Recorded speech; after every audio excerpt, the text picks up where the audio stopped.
My husband's family abandoned me in the heart of Istanbul's Grand Bazaar as a cruel joke to teach me a lesson. They took my phone and my wallet, leaving me stranded in the maze-like corridors. They thought the timid librarian wouldn't survive an hour. They had no idea that I speak fluent Turkish and that in this city of 16 million people, I was about to make a single phone call to its most respected historian, my oldest and dearest friend. Our family vacation to Turkey had been simmering with tension from the moment we landed. It was a trip my brother-in-law, David, had planned with the arrogant authority of a seasoned explorer, though his entire knowledge of the country seemed to have been gleaned from the first page of a travel brochure. He strode through the ancient streets of Istanbul, mispronouncing the names of mosques and confidently spouting incorrect historical dates, while my in-laws, Margaret and Robert, trailed behind him, looking impressed.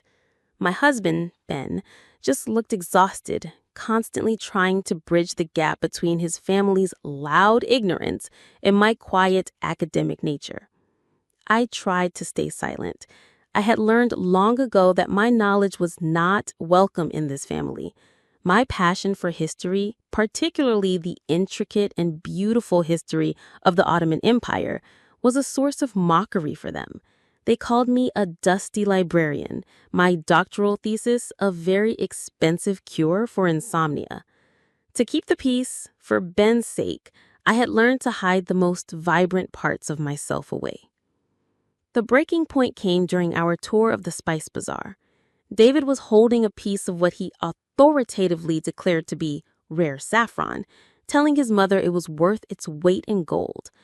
I could see from 10 feet away that it was just dyed safflower, a common tourist scam. Trying to be helpful, to save them from being swindled, I spoke quietly to the vendor in Turkish, a language I hadn't revealed I spoke. I politely questioned the spice's origin and price. The vendor, caught off guard, immediately stammered and changed his tune. The family stared at me, shocked into silence. "Where did you learn to do that?" David demanded, his voice laced with suspicion rather than gratitude. "Oh, just a few phrases I picked up online, for travelers," I lied, my face flushing. But the damage was done. I had, in his eyes, overstepped. I had undermined his authority as the great explorer. He gave me a look of pure, cold resentment. And in that look, I saw him share a silent, malicious glance with his mother. A plan was being formed. A lesson was being prepared for the dusty librarian who dared to know more than him. An hour later, we were deepened within the labyrinthine heart of the Grand Bazaar. The air was thick with the scent of leather, sweet perfume, and strong coffee. The noise was a symphony of chaos. Merchants calling out, the clatter of copper being hammered, the murmur of 100 different languages.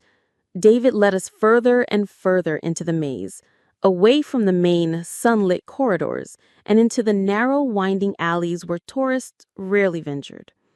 He stopped in front of a small, dark shop, its entrance shrouded in heavy woven kilims. "Look at that one, Clara," he said, pointing to an intricately patterned rug. "Go on, get a closer look. Feel the quality." It was a classic misdirection. I took 3 steps towards the shop, my fingers brushing against the rough wool. I turned back to say something, a compliment on his find, and they were gone. The spot where my husband, my brother-in-law, and my in-laws had been standing just a second before was now occupied by a group of chattering strangers. I scanned the crowded alley, my heart beginning to hammer against my ribs. They couldn't have gone far. "Ben?" I called out, my voice swallowed by the noise. "David?" A cold knot of dread began to form in my stomach. I reached into my shoulder bag for my phone to call them. My fingers met nothing but the smooth lining of the purse. I frantically dug deeper. It was gone. My wallet with all my cash and credit cards was also gone. I wasn't just lost. I was stranded. No phone, no money, no map, in a country where my family believed I couldn't speak a word of the language. the full, horrifying weight of their cruelty crashed down on me. This wasn't an accident. This wasn't a misunderstanding. This was a deliberate act of abandonment, a joke designed to terrify and humiliate me. I could picture them hiding in a nearby alley, laughing themselves sick at the thought of me, the timid, helpless librarian, lost and panicking. But as the initial jolt of fear subsided, it was replaced by something else, a feeling I hadn't allowed myself to feel in a long time, a cold, hard, and liberating anger. They thought they had left me in a maze. They had no idea I was standing in what was once my backyard. They wanted to teach me a lesson about the real world. Fine, class was now in session. I stood there in the bustling, ancient alleyway, the chaotic symphony of the Grand Bazaar washing over me. The scent of strong coffee, sweet apple tea, and old leather filled the air. For a fleeting moment, the panic my family had intended for me to feel tried to take hold. I was alone in a foreign country, without a phone, without a single lira to my name. It was a terrifying scenario. It would have been terrifying, that is, if they hadn't chosen to abandon me in the one city on earth that felt more like home to me than my own. Their cruel joke was built on a foundation of willful ignorance. They saw me as Clara, the quiet, bookish wife of their son Ben, a woman whose greatest adventure was a trip to the local library, a timid, unworldly creature who needed their guidance and protection. They had cultivated this image of me for years, and to my shame, I had allowed them to. I had let them believe it because it was easier. It was the silent sacrifice I had made for my love for Ben. He was a wonderful man, a kind and gentle soul, but he was a product of his family, a family that valued loud opinions over quiet knowledge and financial success over intellectual pursuits. My academic life, my passion, was a source of constant, gentle mockery from them. My PhD in Ottoman history was a cute hobby. The years I had spent on my dissertation were my time off before settling down. I saw how this talk made Ben uncomfortable, caught between the family he was born into and the woman he had chosen. So I had made myself smaller. I stopped talking about my work, my research, my publications. I let them think I was just a simple librarian. I had packed away the most vibrant, capable parts of myself into a dusty box, all for the sake of a fragile family peace. Now, standing in that alley, the lid of that box was blown clean off. I thought back to my first time in the city, nearly a decade ago. I wasn't a tourist on a guided tour. I was a 24-year-old doctoral candidate, arriving with 2 suitcases, a modest research grant, and a heart full of academic fire. I didn't stay in a 5-star hotel. I lived in a small, 3rd-floor apartment in the Cihangir district. I didn't learn Istanbul from a tour bus. I learned it on foot. I learned its secrets, its rhythms, its language. I spent my mornings in the dusty, hallowed halls of the Ottoman archives, my fingers carefully turning the brittle pages of centuries-old documents, deciphering the elegant, intricate script. I spent my afternoons getting lost in the city's embrace, learning the tram system, finding the best borek shops, and practicing my fledgling Turkish with the patient, kind shopkeepers who would smile at my grammatical errors. I remember the breakthrough after 2 years of intense study when I realized I was no longer translating in my head. I was thinking, even dreaming in Turkish. This city wasn't a map to me. It was a language I spoke fluently. My academic work led me to him, Professor Alihan Arslan. He was a legend in his field, a public intellectual, and the head of the Bosphorus Cultural Foundation, a man whose books I had studied as an undergraduate. He was meant to be my doctoral advisor, but he became so much more.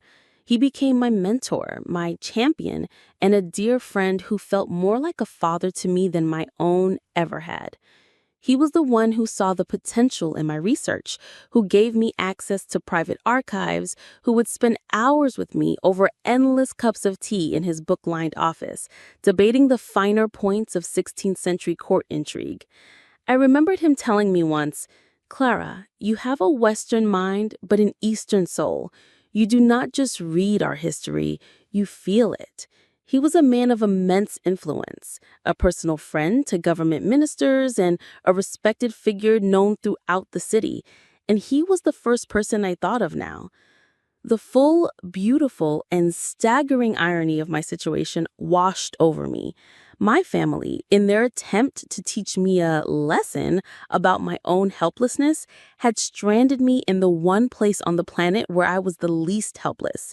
They thought they had thrown me into a labyrinth designed to break me. They had no idea I was the one who had helped draw the maps. They saw the chaos of the Grand Bazaar. I saw a familiar grid of shortcuts. They heard a cacophony of noise. I heard the friendly banter of merchants I knew by name. My anger, that cold, hard knot in my chest, finally dissolved, replaced by a feeling that bordered on pity. They were the lost ones, not me. They were the tourists, skimming the surface of a world I knew down to its bones. They had intended to leave me powerless. Instead, they had given me the greatest gift imaginable, the reason to finally, fully, and unapologetically be myself. I took a deep breath, the familiar scent of the city filling my lungs. I knew exactly where I was, and I knew exactly where I was going. Not back to the hotel, not yet. First, I was going to pay a visit to a very old friend. The lesson my family had intended for me was over. My lesson for them was just about to begin. The wave of cold, hard anger that washed over me in that alley was a clarifying force. It burned away the last remnants of fear and hesitation. I looked around at the Grand Bazaar, at its beautiful, chaotic, and intricate dance of life, and I saw it not as a maze, but as a familiar map. The merchants' calls were not a cacophony, they were a melody I understood. My family thought they had thrown me into the wilderness. In truth, they had just sent me home. With a newfound purpose, I began to walk. My steps were confident, my path certain. I moved through the winding corridors with an ease that belied my supposed status as a lost tourist. I bypassed the main, crowded thoroughfares, instead taking a series of smaller, less traveled alleys I knew from my student days. I passed a coppersmith I recognized, nodding a polite, "Kalai Gelson, may your work be easy," as I went, and he nodded back in surprise. I was no longer an invisible, peripheral character in my family's drama. I was Dr. Clara Evans, and I was walking through my city. My destination was just outside the bazaar's main gate, a small, unassuming tea house tucked away on a side street. It was run by an elderly man named Mr. Chetin, whose shop I had frequented for years while I was a student. He had always been kind to the quiet American girl who would sit for hours with her books, practicing her Turkish with him. I entered the small, cozy shop, the scent of strong black tea and cardamom filling the air. Mr. Chetin looked up from behind the counter, and a slow, warm smile of recognition spread across his face. "Dr. Clara," he exclaimed, his eyes twinkling. "It has been too long. Welcome, welcome." In fluent, respectful Turkish, I explained my situation. I didn't dwell on the cruelty of it. I simply said that I had become separated from my family in the bazaar, and in a stroke of misfortune, my purse had been stolen, leaving me without a phone or money.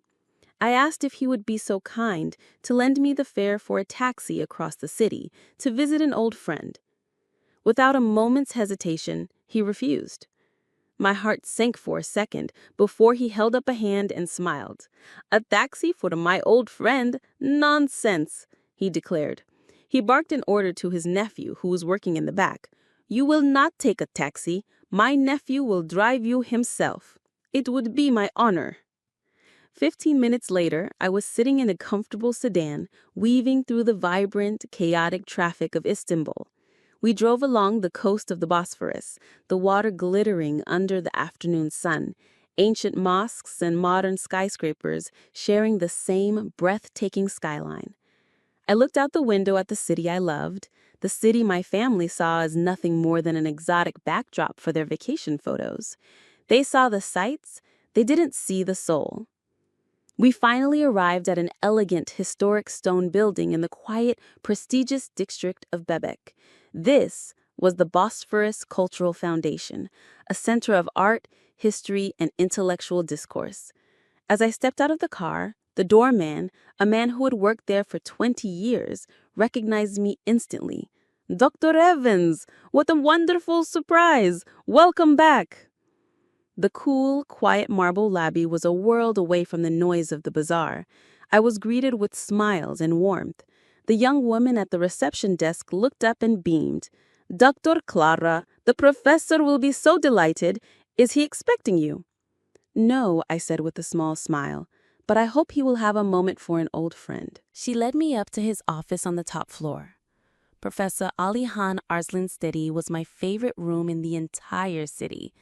It was lined from floor to ceiling with thousands of books, with a large antique desk and two comfortable armchairs positioned before a grand window that offered a stunning panoramic view of the Bosporus Strait.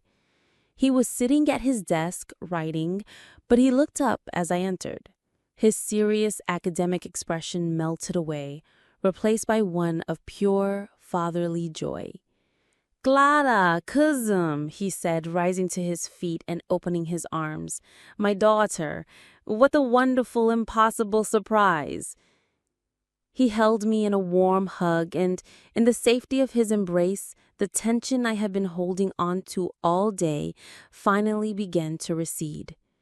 We sat, and he poured us tea from a silver samovar. I told him everything. I recounted the incident at the Spice Bazaar, the condescending remarks from my brother-in-law, and the final cruel act of abandonment in the Grand Bazaar. I told the story calmly, without tears, stating the facts as a historian would. When I finished, he was silent for a long time, his face a mask of cold, controlled fury. "This is not a joke," he said finally, his voice dangerously quiet. "This is an act of profound barbarism. To do that to any guest in this city is an insult to our culture of hospitality. To do it to you, a scholar of our history, a friend, it is unforgivable." "I don't know what to do, Alihan," I confessed. "My husband is with them. I don't want to cause an international incident." He gave a short, sharp laugh, devoid of humor. "You will do nothing," he said, his eyes flashing with a protective fire. "You are my guest now. You will stay here. We will have a proper dinner tonight. In the meantime," he picked up the ornate telephone on his desk. "The general manager of the Four Seasons, Mr. Demir, is a good man, and he sits on the board of this very foundation. I believe your family's relaxing evening is about to become very complicated." He spoke into the phone in rapid, authoritative Turkish. Then he hung up. "It is done," he said. "A car from the hotel will be here in an hour to collect you. But they have been instructed that you are not to be disturbed until then. They believe you are in a very important meeting with me, which I suppose you are." He smiled, pouring me another cup of tea. "They wanted to teach you a lesson about being helpless in a strange world," he said, his eyes twinkling with the shared secrets. "I think instead, we will teach them a lesson about who you really are." I sat there in that beautiful, quiet room, looking out at the glittering Bosporus, a cup of warm tea in my hands. I was safe. I was respected. And my family's cruel little game was about to be turned upside down by one of the most powerful men in the city. The lesson was indeed about to begin. I spent 2 wonderful restorative hours with Professor Arslan. We sat in his magnificent book-lined study overlooking the Bosporus, sipping strong Turkish tea from delicate tulip-shaped glasses. We spoke not of my family's petty cruelty, but of our shared passions, of recently discovered Ottoman manuscripts, of the delicate politics of cultural preservation, of the timeless, chaotic beauty of the city outside his window. In his company, surrounded by the quiet hum of intellect and genuine friendship, I felt the last vestiges of the afternoon's humiliation wash away. I was not the person my in-laws believed me to be. In this room, I was myself again, Dr. Clara Evans, a scholar, a historian, a woman of substance. The world outside, with all its family drama, felt a million miles away. But in that world, as I would later learn, my family's smug amusement had begun to curdle into a thick, choking panic. I can picture the scene at their five-star hotel with perfect clarity, having an intimate knowledge of both their personalities and the hotel's layout. They would have returned to the opulent, air-conditioned lobby, laughing and congratulating each other on the success of their joke. My brother-in-law, David, would have been the proudest. "That'll teach her to be so smug," he would have crowed. "Let's see how Miss Know-It-all handles herself now." My mother-in-law, Margaret, would have chimed in with a tittering laugh, while my father-in-law, Robert, would have just shaken his head with a condescending smile. Even my husband, Ben, swept up in their confidence and likely assured by them that I would be back any minute, would have been a reluctant, silent party to their gloating. The first hour would have been amusing for them, but as the second hour passed, and then the third, their amusement would have begun to fray. The laughter would have died down. Impatience would have set in, followed by a low-grade, gnawing anxiety. The sun began to set, painting the sky outside the lobby's grand windows in hues of orange and purple. The city was growing dark, and I was still not back. Panic, real and cold, would have finally taken root. David's arrogance would have been replaced by a defensive, sputtering anger. Margaret would have been wringing her hands, imagining the worst. Ben, my dear Ben, would have been frantic, his face pale with a mixture of terror for my safety and a growing white-hot rage at his family's reckless cruelty. I imagined them finally approaching the concierge desk, their earlier confidence completely gone. Our sister-in-law, David would have stammered, trying to sound casual. "She seems to have gotten separated from us in the Grand Bazaar. We were expecting her back hours ago." The concierge, a consummate professional trained to handle any situation with grace and seriousness, would have immediately understood the gravity of the situation. The feigned casualness of my family would have been a blaring alarm bell. A tourist, lost for hours, without a phone or money. The hotel's liability, the potential for a diplomatic incident, it would all have been flashing in his mind. He would have alerted the general manager, Mr. Demir, immediately. It was into this scene of escalating panic that Professor Arslan's phone call would have landed like a thunderbolt from a blue sky. The next moments were described to me later by a deeply apologetic and secretly amused Mr. Demir. He had approached my family, his face a perfect mask of professional calm. "Mr. and Mrs. Harrison," he had said, his voice quiet but authoritative. "There has been a development regarding your sister-in-law, Miss Evans." They had all leaned in, their faces desperate. "Have you found her? Is she all right?" Ben had asked, his voice cracking. "Yes, she is quite all right. In fact, she is perfectly safe.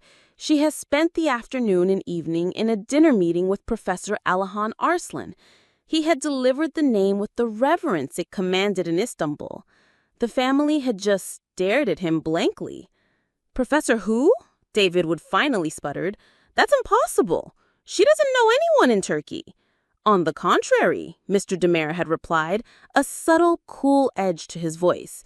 "It seems Miss Evans is a very old and dear friend of the professor, and I have just been informed that the professor's personal car is on its way here now. They will be arriving shortly." And so they were forced to wait. trapped in the grand lobby of the hotel, their holiday plans in ruins, their smug prank having transformed into a terrifying social and logistical nightmare. The arrival was, by all accounts, a masterpiece of quiet, overwhelming power. A sleek black Mercedes S-Class, the kind used by diplomats and heads of state, purred to a stop in front of the hotel's grand entrance. The hotel's head doorman, a man who had seen everything, rushed to open the passenger door himself. Out I stepped. I was no longer the flustered, casually dressed tourist from the bazaar. At the professor's insistence, his wife's personal assistant had provided me with a change of clothes, a simple but elegant silk dress and low heels. My hair was neat, my face calm. I looked, for all the world, like I belonged. Then, from the other side of the car, Professor Arslan himself emerged. He was a man who radiated an aura of quiet intellectual authority. The effect on the hotel staff was instantaneous. Mr. Demir, the general manager, practically flew across the lobby to greet him, his head bowed in a deep, respectful gesture. "Professor Arslan, it is a profound honor to welcome you to our hotel. Please, whatever you need." The professor greeted him warmly.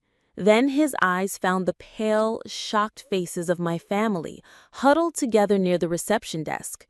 With me at his side, he walked slowly towards them. He looked at David, my arrogant brother-in-law, and his warm, scholarly expression turned to ice. "You must be the family," he said, his voice a quiet, cultured rumble that was somehow more intimidating than a shout. He looked from one stunned face to the next. "I must confess, I am surprised. I have known Dr. Clara Evans for nearly a decade. We worked closely together during her doctoral residency here at the Bosphorus Cultural Foundation. It is puzzling that her own family would be so unfamiliar with her connections in our city. She is one of our country's most respected academic guests. One would assume her safety would be a top priority." The word, doctor, delivered with such casual authority, the way the most powerful men in the hotel were bowing to him, and the way he, in turn, was treating me not as a lost tourist, but as a cherished, esteemed colleague. I saw the look on their faces as the gears turned, as they tried to reconcile the timid librarian from their imagination with the respected Dr. Clara standing before them. Their lesson, the one they had so cruelly designed for me, was just now beginning, and I knew with a certainty that was terrifying and thrilling that it was a lesson they would never, ever forget. The opulent lobby of the five-star hotel, which had been the stage for my family's drama, fell into a deep, stunned silence. The air, thick with their panic just moments before, now crackled with the energy of a world turned completely upside down. Professor Arslan's words, Dr. Clara Evans, echoed in the vast space, a final, definitive judgment that rendered all previous judgments meaningless. My brother-in-law, David, the self-proclaimed man of the world, looked as though he had seen a ghost. His face, which had been a mask of arrogant annoyance, was now a pale, slack-jawed canvas of pure, uncomprehending terror. My mother-in-law, Margaret, simply stared, her hand fluttering at her chest, her mind clearly struggling to reconcile the timid librarian she had so gleefully abandoned with the esteemed doctor who was being honored by a man of such obvious importance. They looked at me, truly looked at me, for the very first time, and they did not see a member of their family. They saw a stranger, a powerful and unknowable entity they had made a terrible, terrible mistake of underestimating. It was my husband, Ben, who moved first. He crossed the space between us, his own face a picture of awe and profound relief. He ignored his frozen family, his eyes only for me. "Clara," he whispered, his voice thick with emotion as he wrapped his arms around me. "You're okay. I was so worried. I had no idea." Professor Arslan, ever the master of a situation, placed a gentle fatherly hand on my shoulder. He then turned to the horrified general manager, Mr. Demir.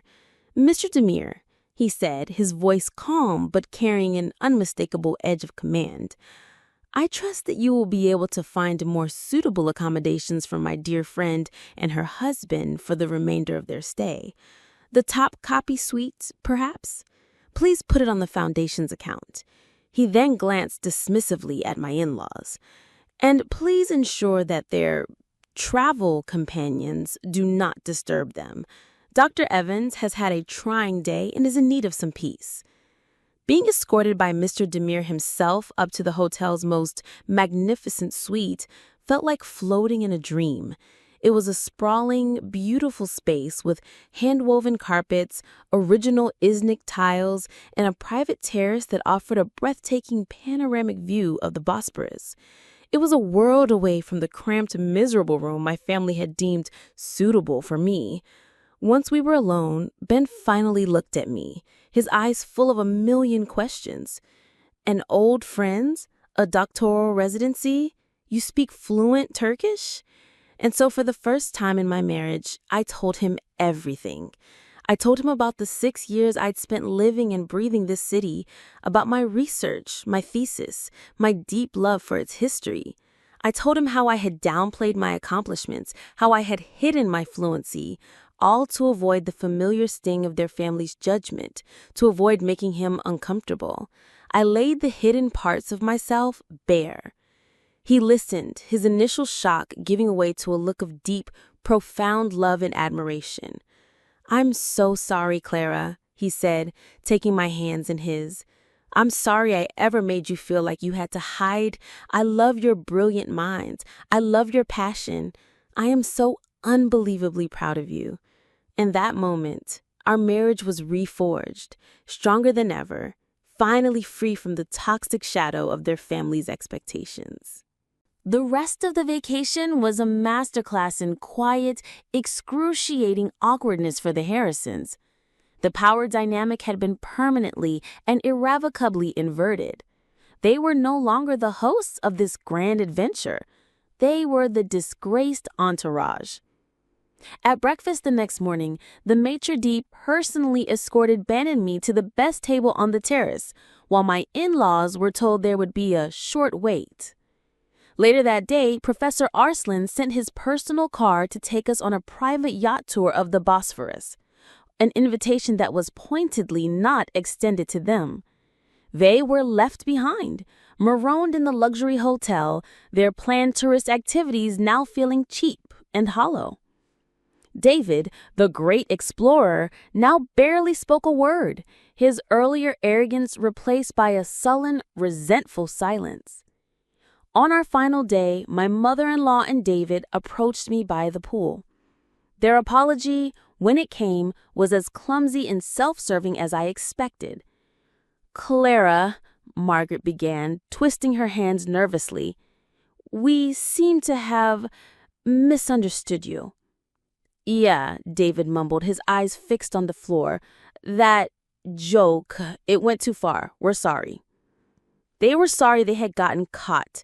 They were sorry I was not the weak, helpless person they had wanted me to be. I looked at them, at their strained, unhappy faces, and I felt a wave of pity. "It wasn't a joke, David," I said, my voice calm and even. "It was a cruel thing to do. You didn't misjudge my ability to speak a language. You misjudged my character. You misjudged me. I hope for Ben's sake that one day you'll take the time to understand the difference." On the plane ride home, a comfortable silence settled between Ben and me. Across the aisle and several rows back, his family sat in a tense, unhappy silence of their own. I looked out the small window at the clouds below, and I finally understood the true nature of the lesson that had been taught. They had intended to teach me that I was small and helpless, but the real lesson was for me, from me. I learned that I had been hiding my own light out of a misplaced sense of duty to people who would never appreciate it. Their cruel prank didn't break me, it liberated me. My vindication wasn't in their public humiliation, it was in my own quiet, joyful reclamation of my full self. The world they had tried to trap me in was small and petty. The world I had built for myself, a world of knowledge, friendship, and respect, was vast and beautiful, and I was never going to hide it again. An absolutely brilliant lesson in not underestimating the quiet ones. You have to wonder what that flight home was like. This story is all about a hidden skill. What's a secret talent you have that your friends or family would be shocked to discover? Let us know in the comments below. If you loved watching this cruel prank backfire in the most epic way possible, please show your support by hitting that like button and be sure to subscribe for more stories of sweet, satisfying karma. Don't forget to click the notification bell so you never miss an upload. Thanks for watching, and we'll see you in the next one. My cruel aunt slammed the door in my face on Christmas, thinking she was just rejecting her failure of a niece. She didn't know she had just slammed the door on her family's only hope for survival and the powerful investor I had brought with me to save them all. The polished leather of the passenger seat felt impossibly smooth beneath my trembling hands. Beside me, in the quiet, opulent interior of his Bentley, sat Mr. Blackwood, a man who could buy and sell entire city blocks without a second thought. And in my briefcase, resting on my lap like a ticking time bomb, was a multi-million-dollar investment proposal, a lifeline that I, his newest and most unproven project manager, had somehow convinced him to extend to my family's dying company. I was driving toward my childhood home for Christmas dinner, not just as Sophie, the family scapegoat, but as a secret savior. They thought I was a failure. They had no idea I was their last and only hope. And as we turned onto my aunt's familiar, brightly decorated street, a cold dread began to settle in my stomach. I knew Mr. Blackwood, but I also knew my Aunt Patty. "You're quiet, Sophie," Mr. Blackwood observed, his voice a calm, reassuring baritone that was so at odds with the frantic beating of my own heart. "Second thoughts?" "Something like that, sir," I admitted, my voice barely a whisper. My family can be complicated. I appreciate you doing this more than you know, coming here tonight on Christmas to meet them personally." "Nonsense," he said, waving a dismissive hand. "I like to know who I'm getting into business with. And besides, I'm not investing in your family's construction company, Sophie. Not really. I've seen their books. The business is a dinosaur, poorly managed and leveraged to the hilt.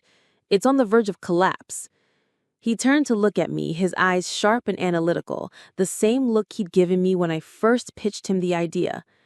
"I'm investing in you. You have a brilliant mind for logistics and a vision for how to modernize that company. This isn't a lifeline for them. It's your first major project as the head of my new development division. If you succeed, you'll have proven me right. If you fail, well, let's not consider that." The weight of his words settled on me. This was more than just saving my father's life's work. It was the launching point of my entire career. I had worked so hard to get here, to claw my way out from under the shadow of my family's low expectations. My aunt, Patricia, had been the self-appointed arbiter of my worth for my entire life. To her, I was flighty Sophie, unreliable Sophie, the one who had pursued a useless art history degree instead of a practical business one like her own children. She had made it her life's mission to remind me, and everyone else, of my perceived inadequacies at every family gathering. Every Christmas, every Thanksgiving was a fresh trial, a new opportunity for her to land a cutting remark disguised as a joke, a passive-aggressive jab cloaked in concern. And yet here I was, driving to her house on Christmas evening, holding the key to her husband's and my own father's financial salvation. The irony was so thick it was suffocating. My father and my uncle run the company together. I explained, trying to keep my voice steady and professional. My dad is the heart of the operation, the old school builder. My uncle, he is my Aunt Patty's husband. She's the one you'll need to watch out for. She can be difficult. I've dealt with difficult people before, Sophie, Mr. Blackwood said with a thin smile. The key is to never let them know you think they're difficult. We pulled onto her street, a quiet suburban lane lined with houses, twinkling with festive lights. Every house looked warm, inviting. Every house but one. As I approached my aunt's colonial-style home, my stomach tightened into a cold, hard knot. I could see the silhouettes of my family moving through the brightly lit windows. I could hear the faint sound of music and laughter spilling out into the cold night air. They were all in there, happy, celebrating, and I was on the outside, a supplicant, bringing an offering they didn't even know they needed. "Let's park down the street," I suggested. "It's probably better if I go in first, smooth the way a little. I'll introduce the idea and then I can come and get you." Mr. Blackwood nodded, understanding the delicate politics of the situation immediately. Why strategy? Take your time." He pulled the car to the curb about 100 feet from the house. I took a deep breath, grabbed my briefcase, and stepped out into the crisp, cold air. The walk from the car to that front door was one of the longest of my life. The crunch of the thin layer of snow under my boots sounded unnaturally loud in the quiet night. With every step, a silent, desperate prayer looped in my mind. Please let her be nice, just for tonight. Please, just this once. Let her see that I'm trying to help. Let this be the Christmas it all changes. I was giving her one last chance to see me as family, not as a disappointment. I reached the front porch, its steps illuminated by a cheerful, glowing Santa Claus. I could see them all through the large bay window now, gathered in the living room, their faces animated and joyful.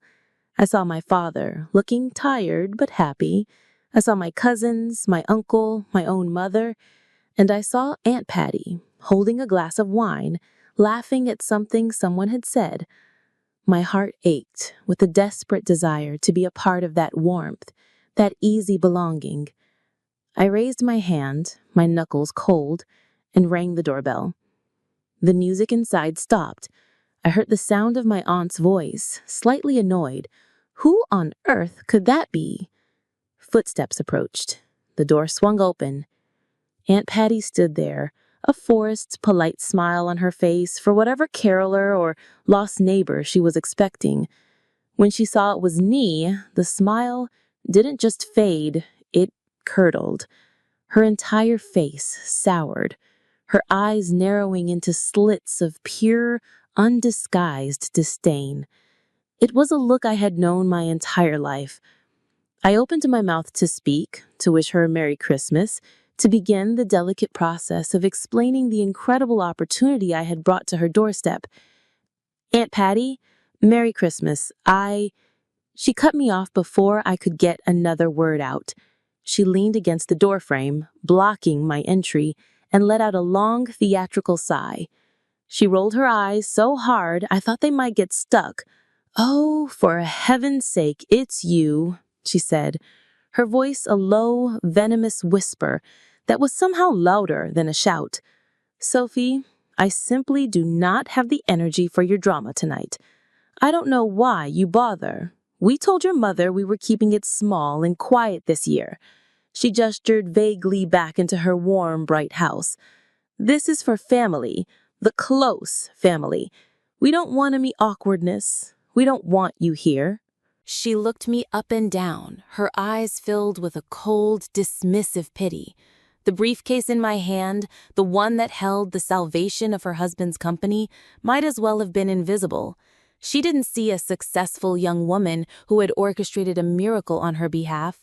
She saw only what she had always seen: flighty, unreliable Sophie, the family failure, begging for scraps of affection at her door. "Just go home," she said, her voice softening into a tone of faux kindness that was the cruelest cut of all. "Stop making things so difficult for everyone. It's for the best." And then she began to close the door. Slowly, deliberately. I stood there, frozen on her cold porch, watching as the sliver of light from her warm, happy home grew thinner and thinner.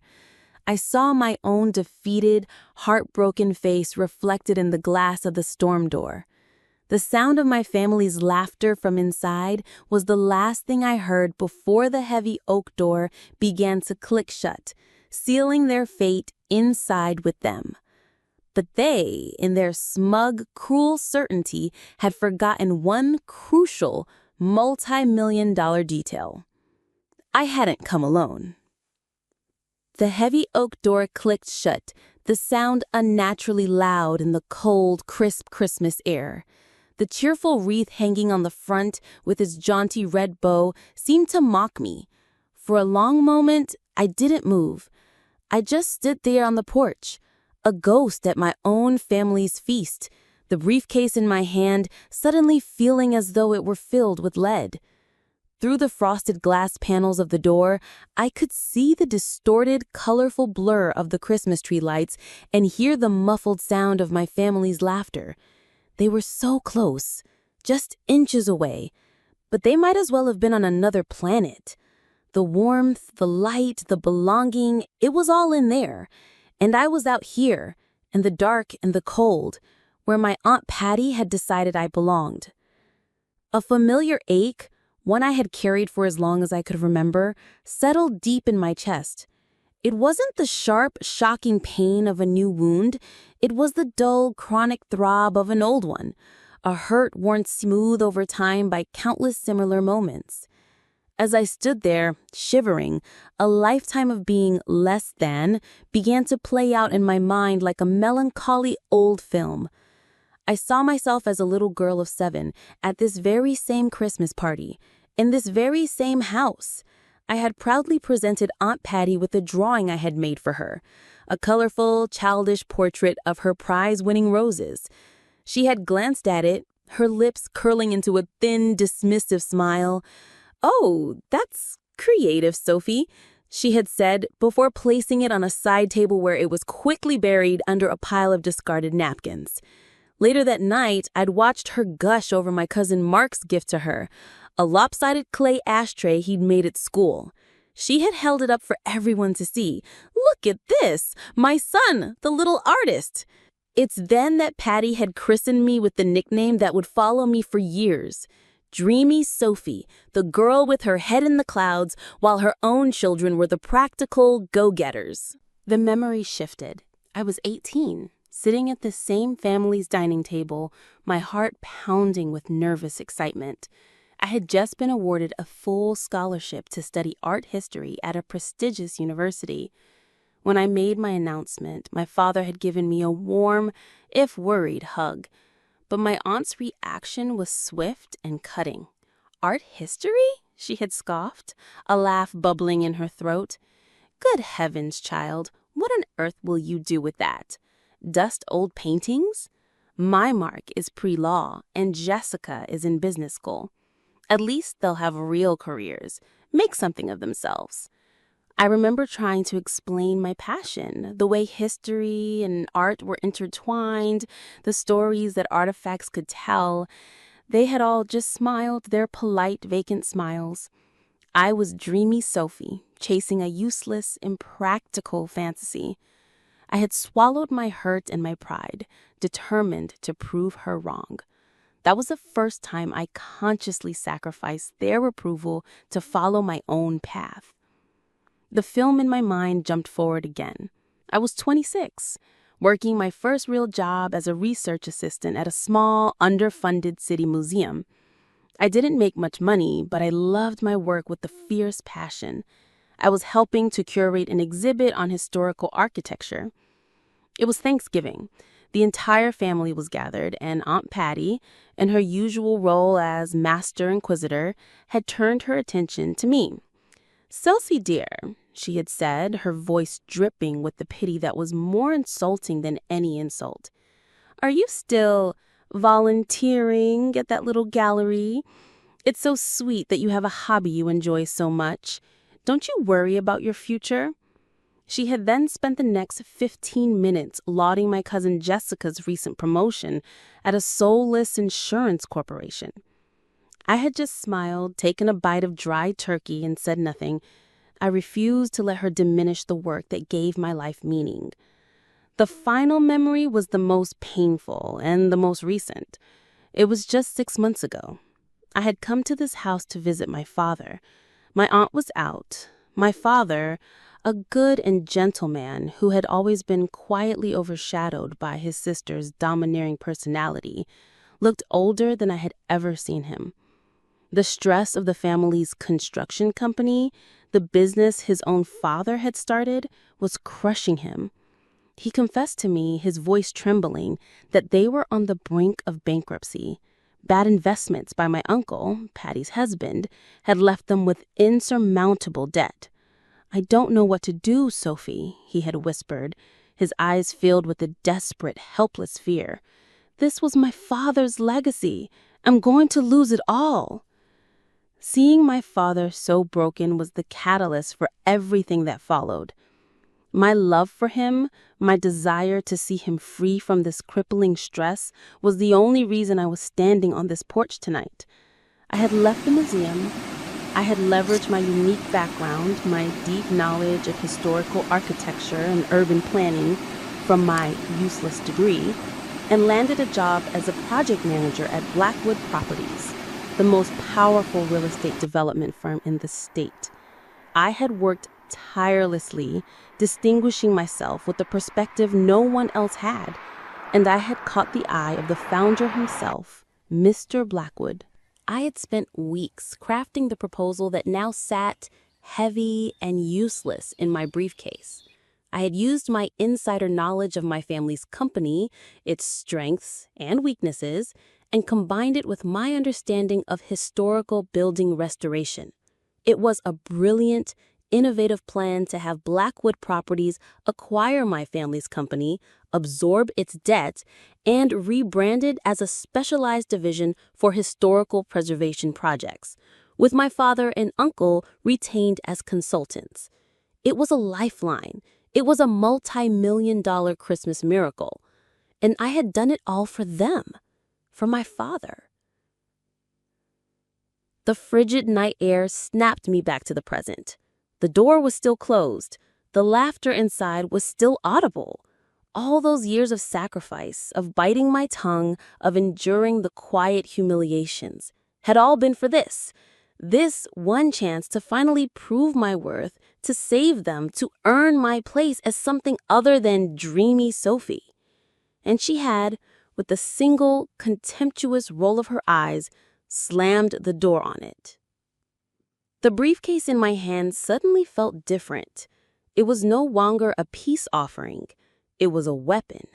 The proposal inside was not just a business plan. It was a testament to my skill, my vision, my worth, everything my aunt had spent a lifetime telling me I didn't have.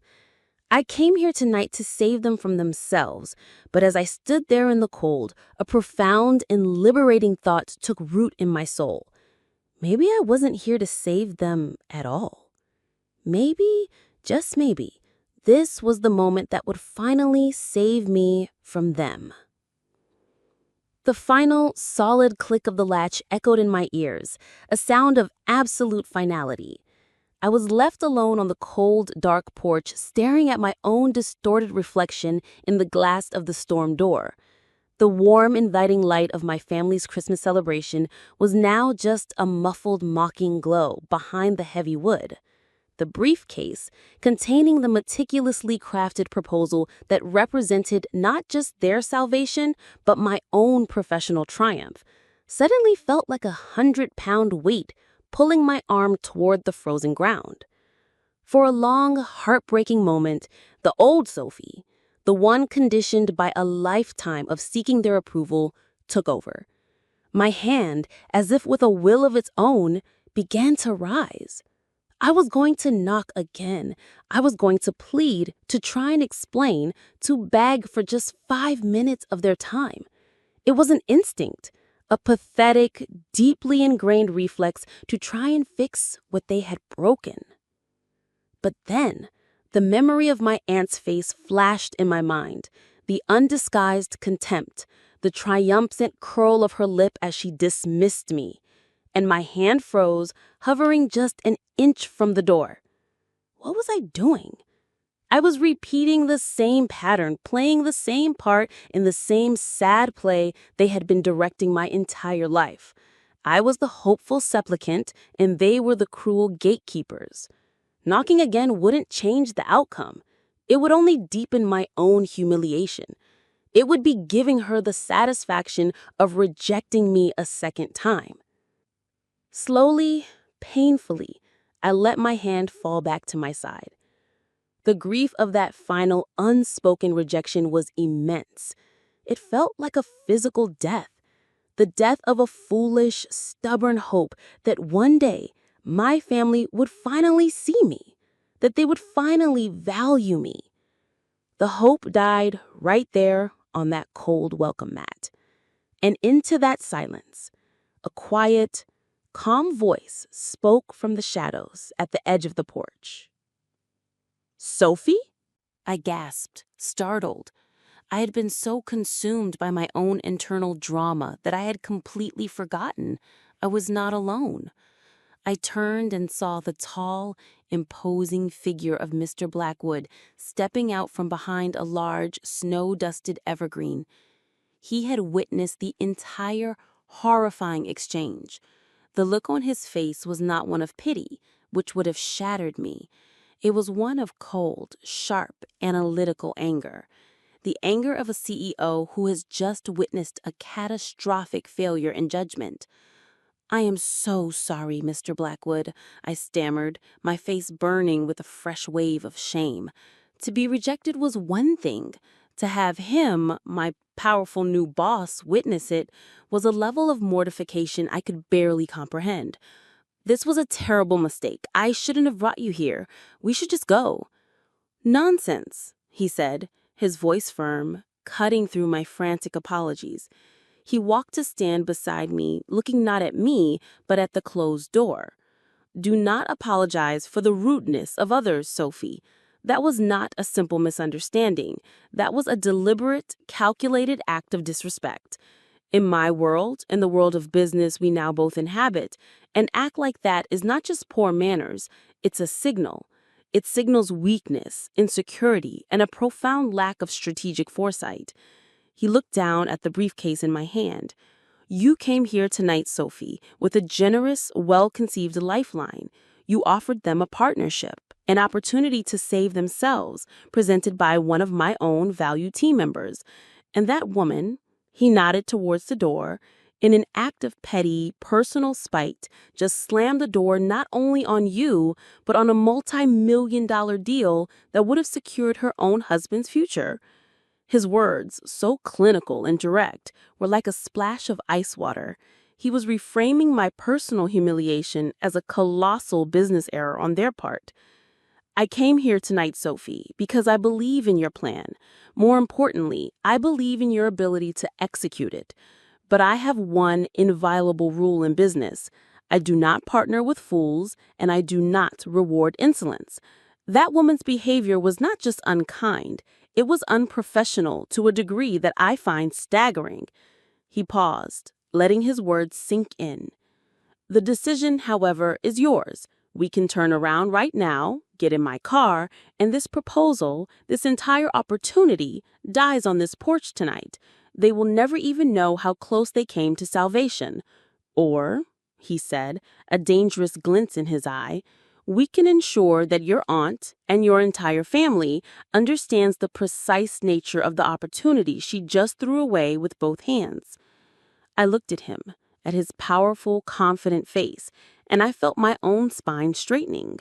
He wasn't telling me what to do. He was showing me what a person with power does. They don't absorb disrespect. They address it.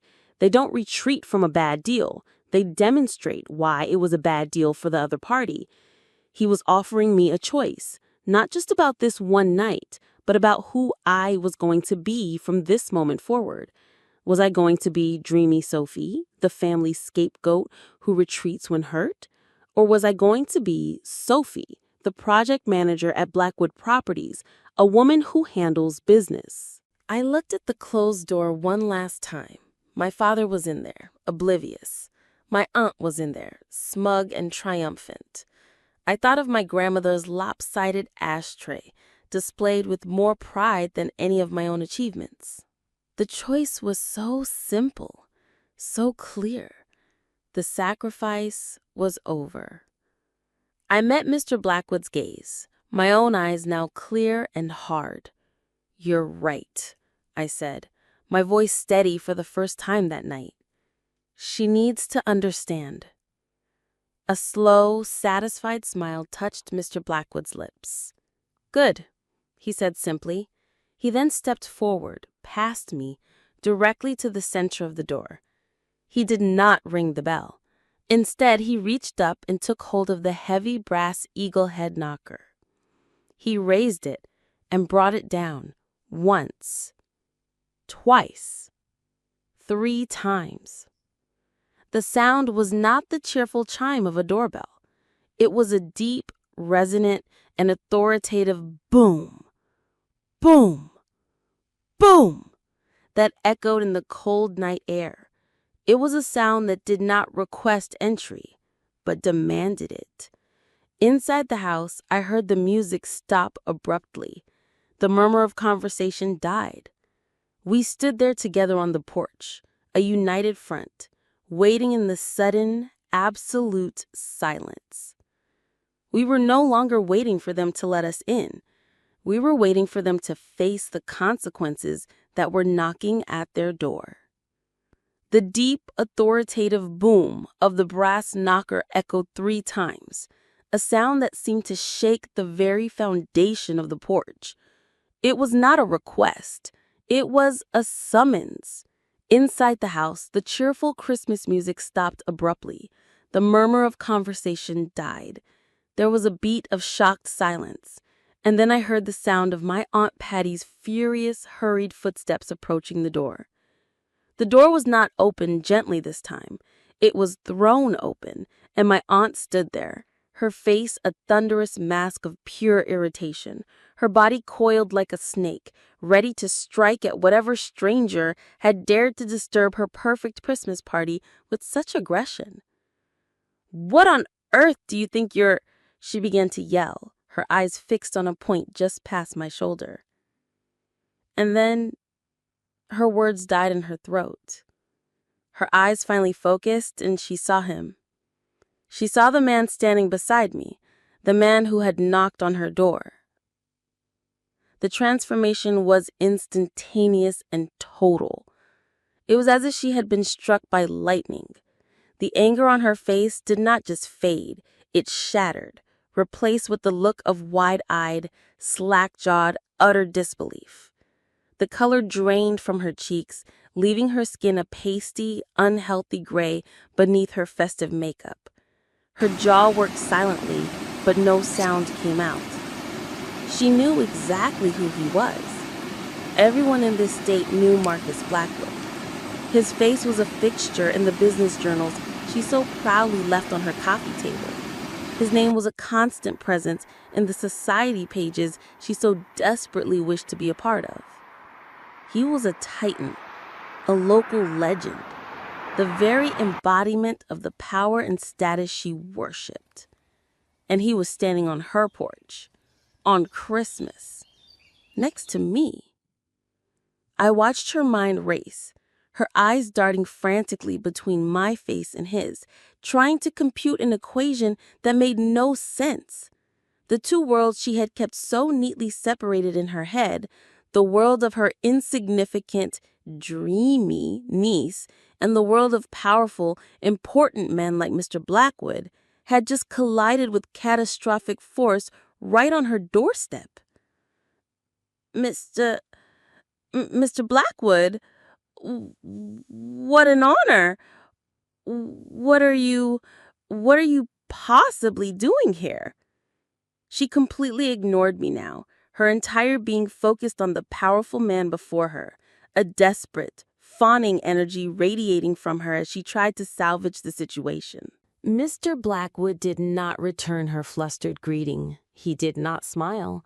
He looked down at her from his considerable height with an expression of such cold, profound disappointment that it made even me flinch. "Good evening, Patricia," he said, his voice quiet, calm, and as sharp as a shard of ice. His use of her full name was a deliberate, formal dismissal of any familiarity she might have hoped for. "I believe we were just leaving." He then looked pointedly at me, standing beside him, and then his gaze returned to my aunt's horrified face. "I was here tonight, on Christmas, as a personal guest of my newest, and I must say, my most promising new project manager," he said, and then he gestured with a small, respectful inclination of his head towards me, "Miss Sophie Wallace." I saw another jolt of shock run through my aunt as she processed this new information. Me, a project manager, for him. "Miss Wallace," Mr. Blackwood continued, his voice a relentless, clinical dissection of my aunt's failure, "has been working tirelessly on a proposal for an investment partnership. A lifeline, I believe, is the term she used. A multi-million-dollar deal to acquire and save your family's struggling construction company from its impending, and I assure you, very certain bankruptcy." At the mention of the company, I saw my father and my uncle appear in the hallway behind my aunt, their faces curious and concerned. My father's eyes lit up with a flicker of hope when he saw Mr. Blackwood. "Sophie has spoken very highly of her family," Mr. Blackwood went on, his cold gaze never leaving my aunt's face. "Of her father's legacy. She has a brilliant vision for preserving that legacy. She convinced me, against my own better judgment and the advice of my financial team, to consider this deal. She even convinced me," he said, his voice dripping with irony, "to come here tonight, to this dinner, to meet you all personally before we finalize the agreement next week. She thought a personal touch was important. She believed in you." He let that final, devastating sentence hang in the air for a long moment. Then he delivered the final blow. "However," he said, his voice dropping to a near whisper, though it carried with more weight than any shout, "a few moments ago you informed my project manager, your niece, that she was not welcome here. You told her to go home. You closed this door in her face." He shook his head slowly, a look of genuine disgust on his face. "I must say, Patricia, in my 30 years in business, I have never witnessed such a stunning, self-defeating lack of courtesy, professionalism, and basic human decency. You have not only insulted a member of my team, you have insulted me. And you have insulted the memory of your own father, whose legacy this young woman was trying to save. So," he concluded, his voice now flat and final, "I will respect your wishes. We will go home. The proposal, the partnership, the multi-million-dollar lifeline, consider it permanently withdrawn. You have my sincerest condolences for your family's financial future. Good evening." Aunt Patty made a small, strangled sound, like a wounded animal. She physically stumbled back a step, her hand flying to her mouth. I could see my father behind her now, his face ashen, finally understanding the full, catastrophic scope of what her sister had just done. He looked at me, his eyes filled with a desperate, pleading anguish. I just gave him a small, sad shake of my head. "I tried, Dad. I really, truly tried." Mr. Blackwood turned his back on the scene of devastation. He gently placed a hand on the small of my back and began to guide me down the porch steps, away from the wreckage. "Come, Sophie," he said, his voice now gentle, meant only for me. "You don't belong here." We walked away into the cold Christmas night, leaving my entire family standing in the open doorway, frozen in a tableau of absolute horror and irreversible regret. The warm, cheerful light from their home spilled out onto the snow, illuminating nothing but the ruin of their own making. We walked away from the house into the cold, silent embrace of the Christmas night. Each step I took away from that porch felt like I was shedding a heavy, invisible skin I had been wearing my entire life. The brief, brutal confrontation had been painful, but the feeling that was now washing over me was not one of sadness. It was one of pure, crystalline, and terrifying freedom.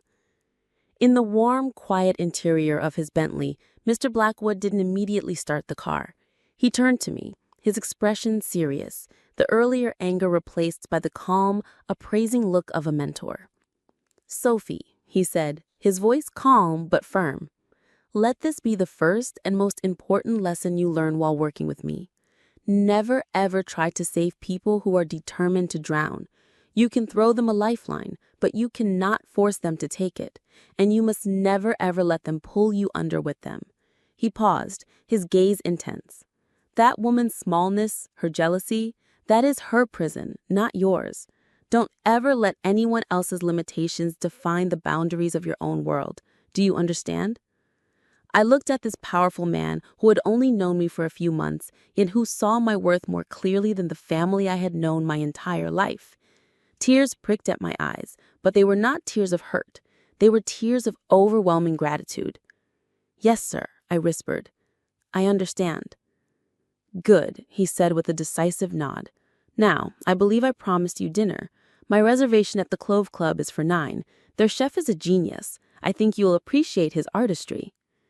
The dinner was surreal. We sat at the best table in the city's most exclusive restaurant, discussing the future of architectural design and the logistics of a new downtown project he was considering me to lead. He treated me not as a junior employee, but as a respected colleague, an equal. Hours earlier, I had been deemed unworthy to enter my aunt's house. Now I was brainstorming a billion-dollar project with a titan of industry. The contrast was so stark, so absolute, it felt like I had been reborn into a new life. The inevitable phone calls began the next morning. The first was from my father. His voice was a broken, desperate whisper. "Sophie, honey, I am so sorry. I had no idea. Patty, she told me you weren't coming. I didn't know you were at the door. I didn't know you had brought Mr. Blackwood." He was rambling, his words tumbling over each other. "Is there anything you can do? Can you call him? Can you explain? Your uncle and I, we are going to lose everything." The old Sophie would have been consumed by guilt, but as I listened to him, I felt a sad, weary clarity. "Dad," I said gently but firmly, "I can't. I'm sorry." I brought him to the door. I gave Aunt Patty a choice. She made it. This isn't about me or misunderstanding anymore. He saw her character and he made a business decision. There's nothing I can do to change that.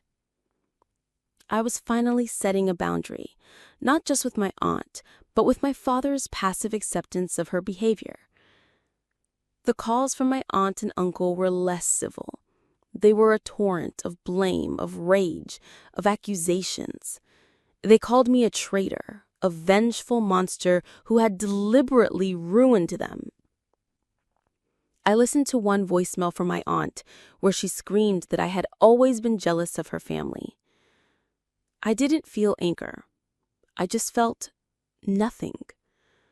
I deleted the messages and blocked their numbers. As predicted, a few weeks later, the bank foreclosed on the construction company's assets. It was sold for pennies on the dollar in a bankruptcy auction. My father and uncle were forced into an early and not very prosperous retirement. Aunt Patty, I heard through the family grapevine, had to sell her beloved house to cover their debts. Her social standing, the thing she valued above all else, evaporated overnight. The family fractured, torn apart by recriminations and blame. with my aunt's actions on Christmas night at the epicenter of their ruin. It's been a year since that night.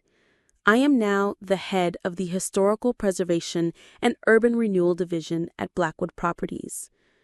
The project Mr. Blackwood and I discussed that Christmas night is now a soaring success, a beautiful fusion of modern design and historical respect that has won numerous architectural awards.